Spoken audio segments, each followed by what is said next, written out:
Hi friends, welcome to lesson number 2, Perspectives and Concepts in the Study of Social Stratification and Social Mobility. Introduction. Social stratification takes on new meanings when it is examined from different sociological perspectives, functionalism, conflict perspective and symbolic interactionism. The functionalist perspective states that systems exist in society for good reasons. Conflict theorists observe that stratification promotes inequality, such as between rich business owners and poor workers. Symbolic interactionists examine stratification from a micro-level perspective. They observe how social standing affects people's everyday interactions and how the concept of social class is constructed and maintained through everyday interactions.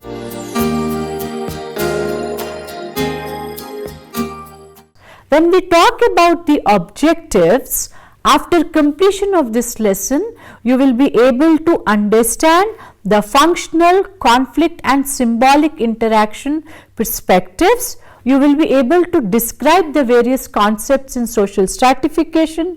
You will be explain the concept, types and significance of social mobility.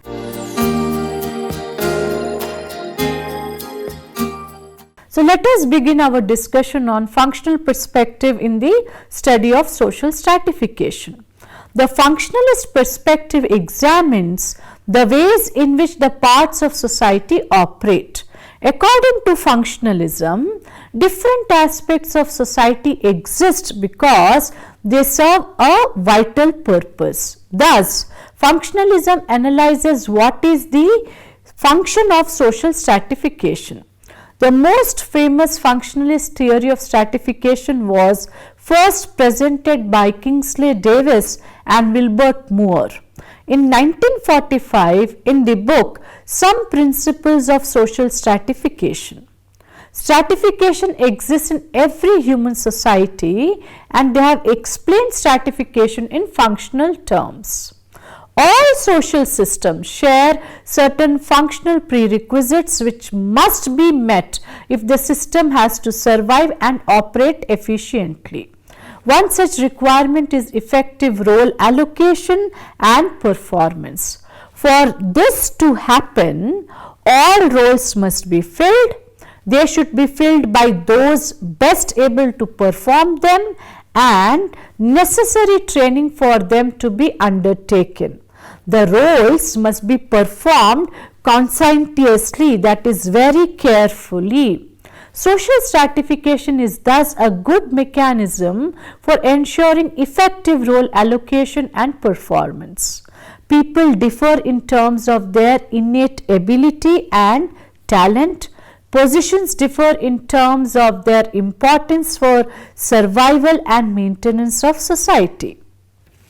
Certain positions are more functionally important than others. They require special skills for the effective performance and there is limited number of individuals with necessary ability to acquire such skills. Thus, the major function of stratification is to match the most able people with functionally most important positions.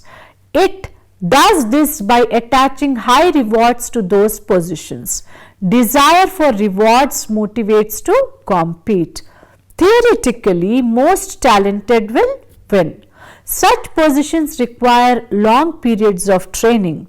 The promise of high rewards is necessary to provide an incentive to encourage people to undergo this training and to compensate them for the sacrifice involved.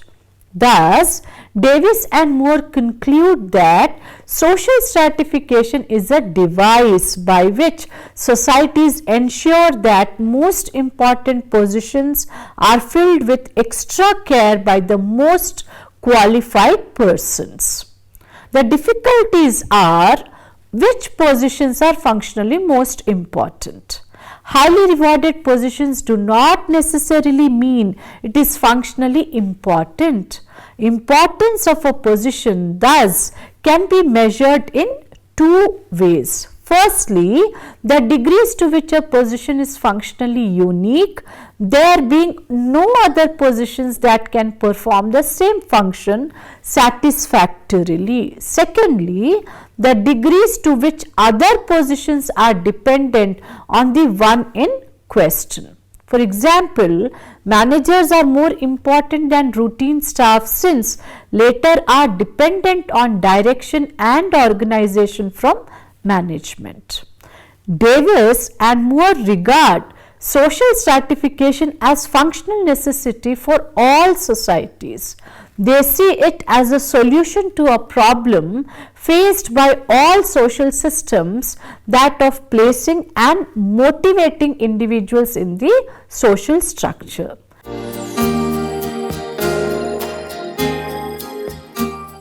When we try to analyze Melvin Tillman's critique of Davis and Moore's theory, certain components emerge. The most famous opponent of Davis and Moore, Melvin Tillman, questions the adequacy of their measurement of functional importance of positions. So, the different points of differences are: Davis and Moore say most highly rewarded positions are indeed the most important, whereas Melvin Tillman says many occupations which afford little prestige or economic reward can be vital to the society.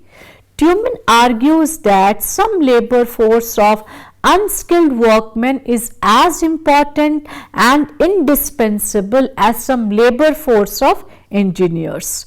Tillman argues that Davis and Moore have ignored the influence of power on unequal distribution of rewards. Davis and Moore assume that only a limited number of individuals have the talent to acquire the skills necessary for the functionally important positions. Tillman believes this as a questionable assumption because an effective method of measuring talent and ability has to be devised. Tillman also questions the view that training is required for important positions should be regarded as a sacrifice and therefore need of compensation. Davis and Moore say that the major function of unequal rewards is to motivate talented individuals. Tillman argues that social stratification can and often does the act of a barrier to motivation and recruitment of talent. In caste and race, social stratification is a barrier. Closed social stratification acts quite opposite to Davis and Moore theory. Tillman says that even in open system of stratification, there are barriers to motivation and recruitment of the talent.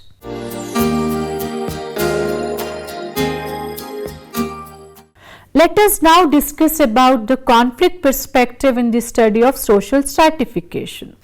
Conflict theorists are deeply critical of social stratification, asserting that it benefits only some people, not all of society. Stratification, conflict theorists believe, perpetuates inequality.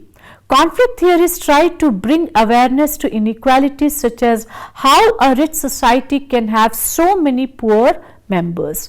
In this connection, let us try to discuss about Karl Marx's perspective.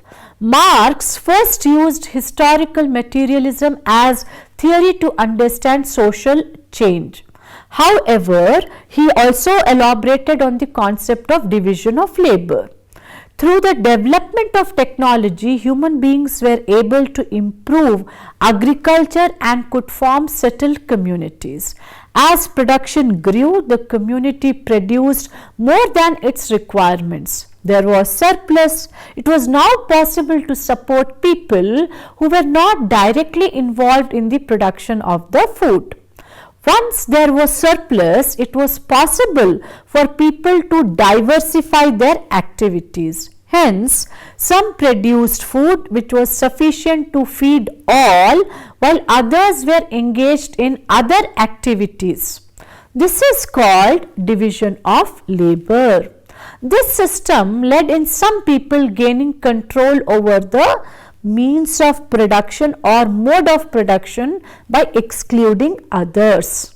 Thus, property which was held by all came under the control of only some members, giving rise to the notion of private property. Hence, now the interests of all people were no longer common. With regard to class, which is the focal unit of Marx theory, Marx used the term class to refer to two main strata in all stratification systems. There are two major social groups in all stratified societies, a ruling class and a subject class. The ruling class derives its power through its control over the means of production. It is thus able to appropriate the labor of another class. Marx used the term class to refer to the main strata in all stratification systems. Class comprises two major groups, one of which controls the means of production, is able to appropriate the labor of other class due to specific position it occupies in the social economy. Now, what does Marx write about the growth of class? The development of society is through the process of class conflict. The domination of one class over the other leads to conflict. Alongside, the production process also develops due to changes in the technology, resulting in its improvement. This leads to changes in the class structure as classes become obsolete with increase in production techniques.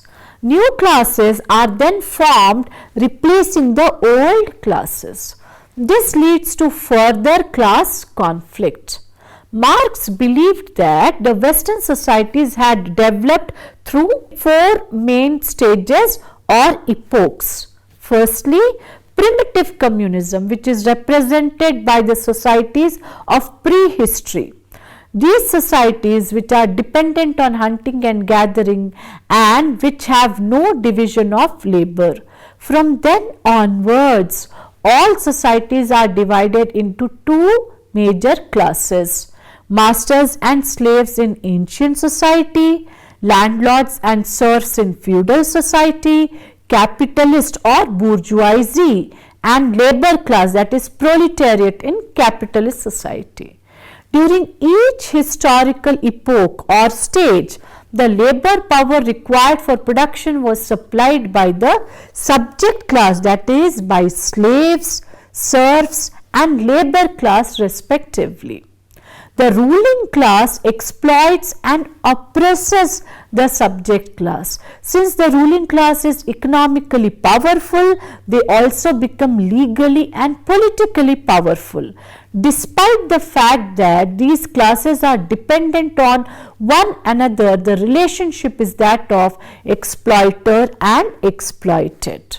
In explaining the basic characteristics of capitalist society, Marx says that capital is defined as the money used to finance the production of commodities for private gain. Capitalism therefore involves the investment of capital in the production of commodities with the aim of maximizing profit.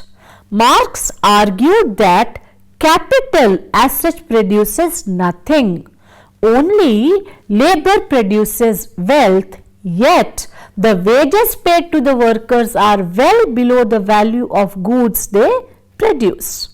The difference between the value of wages and commodities is surplus value, which is used by the capitalists as profits. The political power is derived from the economic power.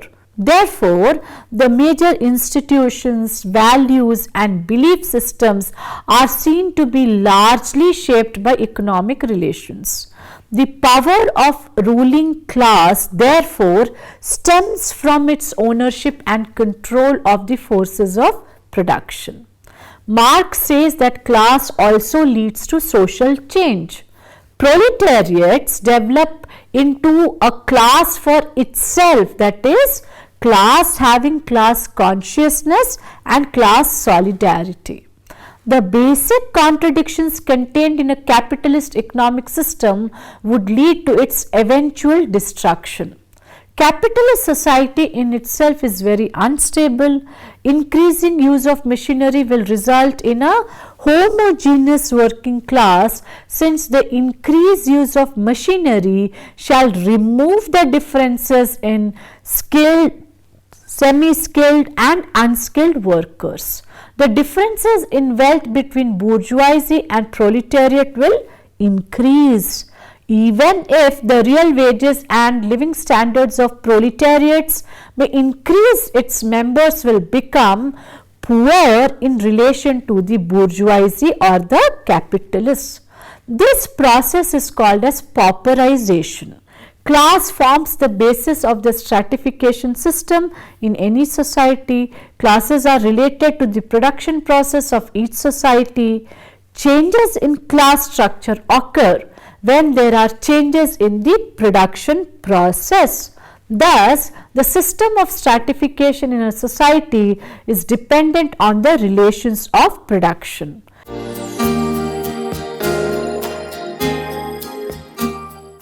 Now, let us try to discuss about symbolic interaction perspective in the study of social stratification.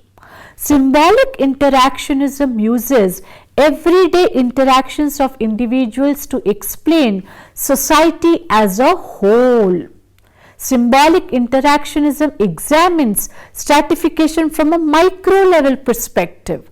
This analysis strives to explain how people's social standing affects their everyday interactions. In most communities, people interact primarily with others who share the same social standing. It is precisely because of social stratification that people tend to live, work and associate with others like themselves, people who share their same income level, educational background, class traits and even tastes in food, music and clothing. The built-in system of social stratification groups people together.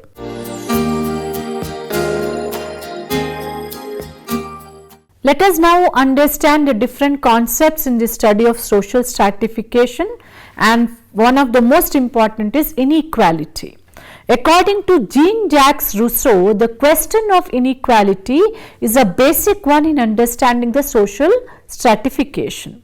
The imposition of society on man created a situation of conflict, inequality, distorted values and misery. Thus, there could be several modes of status determination, including birth, ethnicity, race and other such criteria. A given pattern of stratification would determine the nature and functioning of a society.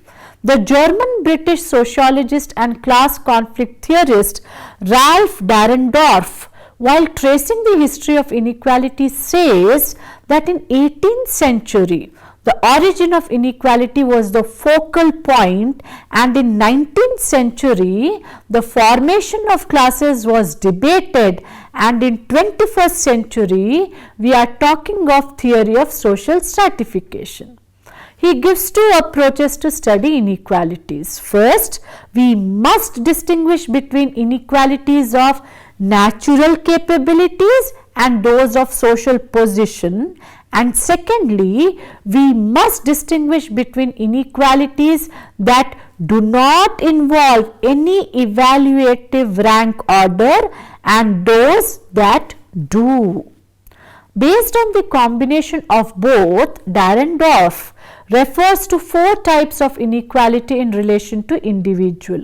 They are, firstly, the natural differences of kind in features, character and interests. Secondly, natural differences of rank in intelligence, talent and strength. Thirdly, social differentiation of positions essentially equal in rank, and fourthly, social differentiation based on reputation and wealth and expressed in a rank order of social status. Dahrendorf observes social inequality lies neither in human nature nor in the historically dubious conception of private property. It lies rather in certain features of all human societies which are necessary for them. Following the Weber's distinction between power and authority, Dahrendorf observes that power and power structures logically precede the structures of social stratification. Thus, the explanation of inequality lies in the power structure. Let us now also talk about purity and impurity. 𝗧𝗦𝗔𝗧 in Homo hierarchicus opines how society is stratified on the basis of purity and impurity. Thus, according to 𝗧𝗦𝗔𝗧, the extreme form of social stratification coexists with occupational stratification, linguistic, sexual and religious stratification. Hierarchy is one form of stratification in which the strata are arranged vertically. Inequality pervades all forms of differences and thus it leads to stratification horizontally also. There can be separate classes of strata and these strata need not be unequal whether there are differences in wealth, power or prestige. For example, in the modern industrial system, the complex division of labor is witnessed. There are a number of positions which seem to be equal but are different from one another. Horizontal stratification no doubt brings in differences but not inequality.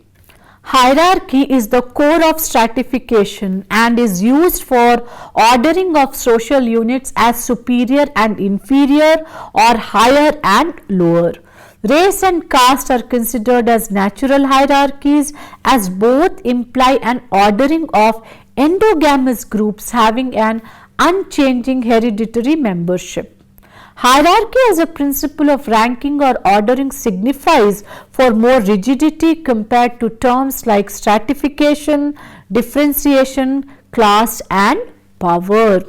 𝗧𝗦𝗔𝗧 gave the concept of hierarchy while explaining India's caste as a rigid and static system of stratification in his famous work Homo hierarchicus. Caste and class symbolize inequality and hierarchy. These two terms used in social stratification emphasize hierarchy and differences.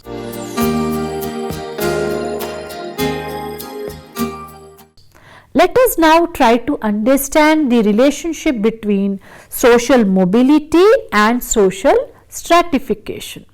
Social mobility is the movement or transition from one social position to another between different levels of social hierarchy. Sorokin defines mobility as a process by which individuals move from one social class to another. Implicit in the concept of mobility is the recognition of a graduation in a society which is done in terms of power, prestige and privileges, that is to say, hierarchical structure in the society. Study of social mobility needs to concern itself with the movements of individuals as well the consequences of these movements for the social groups and the total social structure that encompass these individual moves. Friends, there are two models to explain mobility in society: open model and closed model. When we talk about open model, there are very few obstacles to social mobility and people move from one ranking to another. Positions are awarded on the basis of merit and rank and tied to individual achievement. The status depends on individual efforts. Individuals move up or down the stratification structure as their abilities and efforts permit. There is equal chance to succeed. It is exemplified in an industrial city or urban conglomeration where social mobility is very, very brisk. When we talk about closed model, in closed model, persons born in different castes or classes are ascribed to a particular level. They cannot change or move to any stratum or level because they are bound by customs, tradition, hereditary factors and social pressures of the society. In theory, positions cannot be changed and social hierarchy is fixed, rigid and transmitted from generation to generation.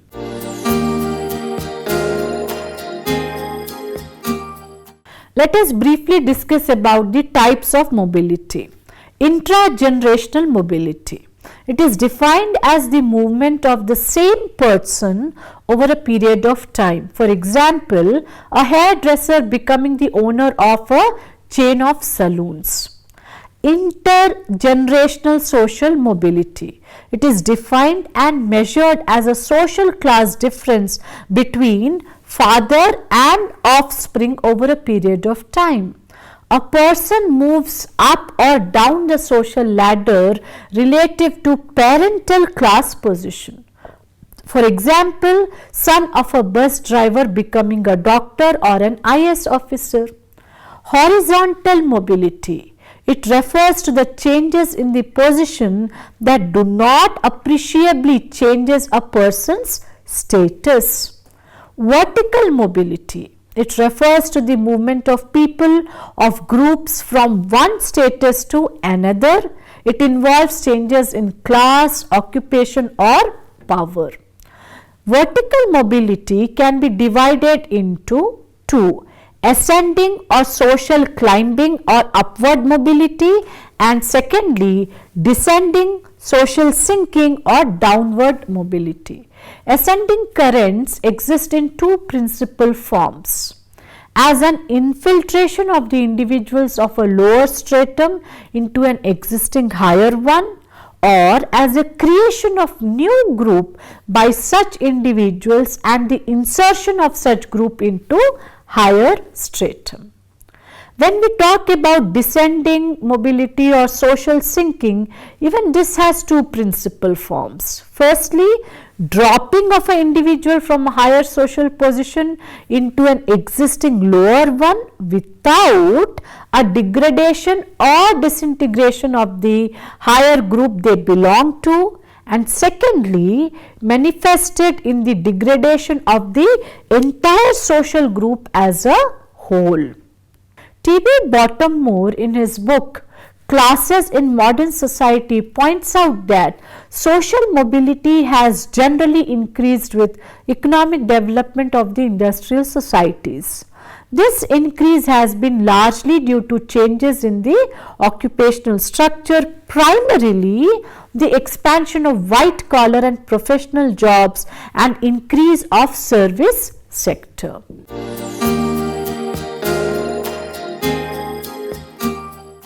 Friends, let us now summarize this lesson. In this lesson, we have tried to understand the various perspectives in the study of social stratification, which includes functional, conflict and symbolic interactionism. The concepts like social differentiation, hierarchy, purity, impurity are used to study and understand social stratification. Social mobility is of different types, including horizontal, vertical, intergenerational and intragenerational.